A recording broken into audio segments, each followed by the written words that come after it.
On October 16, 2020, a French middle school teacher was murdered and beheaded by a Muslim refugee for showing students cartoons of the most obvious false prophet in history in a class on freedom of expression. The Jihadi, named Abdullah Anzarov, was shot like a rabid dog by police following the attack. Even though Anzarov's family had moved to France when he was only 6 years old, his rotting terrorist corpse was returned to his family's village in Chechnya.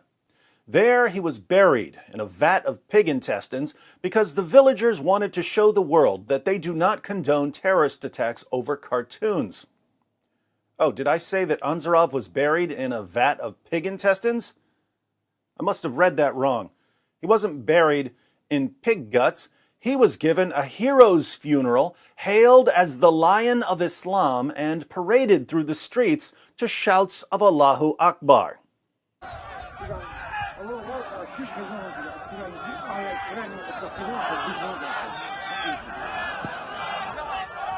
Takbir! Allahu Akbar! Takbir! Allahu Akbar! La ilaha illallah! La ilaha illallah! Muhammadur Rasulullah! Muhammadur Rasulullah!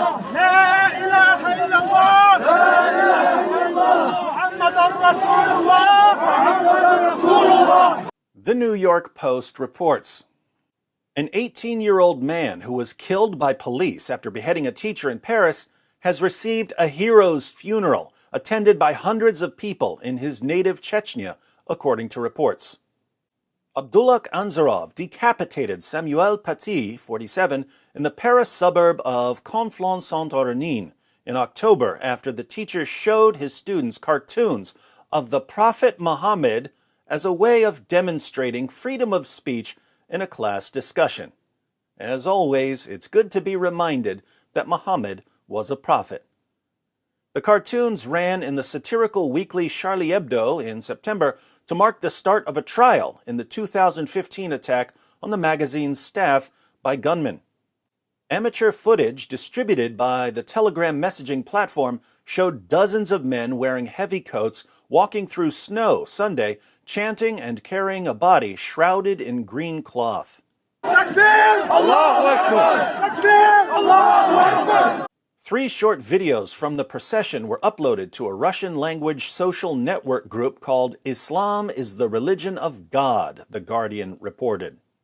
Security personnel closed the village except to local residents, while more than 60 law enforcement officers were on duty at the funeral, which was attended by friends and relatives, the outlet reported.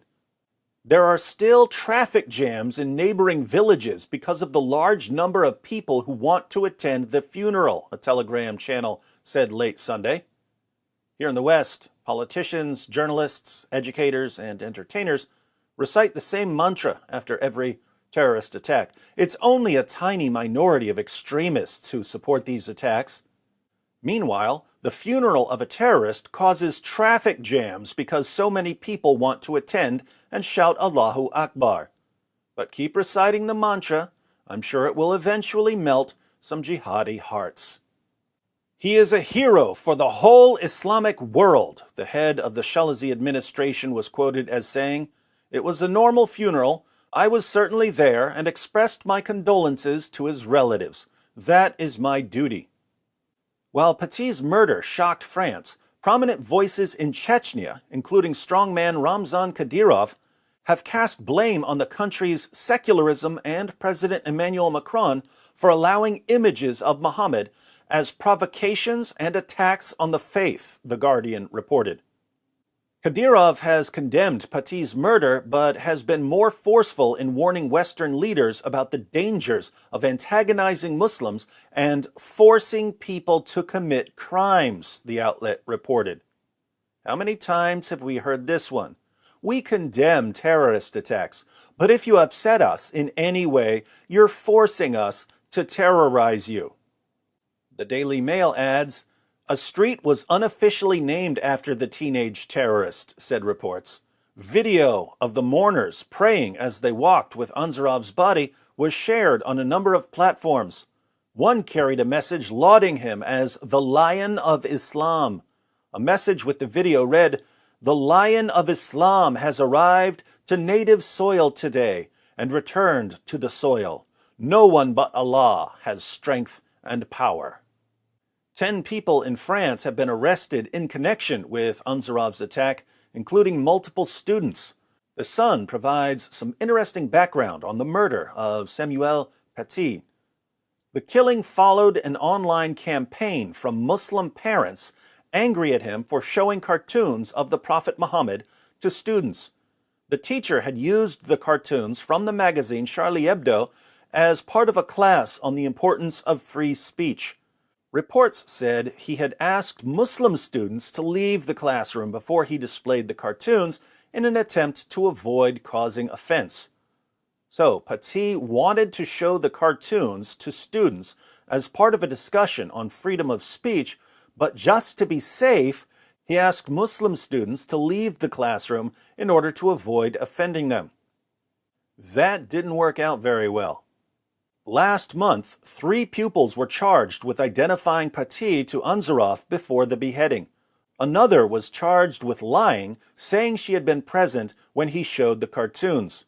The Chechen allegedly told pupils he wanted to humiliate and strike Paty over the cartoons, seen as offensive by Muslims. Notice, Paty asked Muslim students to leave the classroom when he showed the Muhammad cartoons, but at least one Muslim student lied and said that he had shown the cartoons to her. Looks like she wanted to enrage the Muslim community. The beheading of Samuel Paty wasn't the work of a lone jihadi with mental problems. It was a communal effort. Students and parents enraged the community, then pointed a Muslim teenager in the direction of the teacher. The dead jihadi is now a hero in the Chechen Republic, and his story will be told to future generations of Muslim youths to encourage them to follow in his footsteps. Keep in mind that if this concerns you in any way, you must be a racist, Islamophobic, hate-mongering bigot, because only a racist, Islamophobic, hate-mongering bigot would be concerned about a teenage terrorist who beheaded a teacher over some cartoons being idolized and lionized by the next generation of jihadis.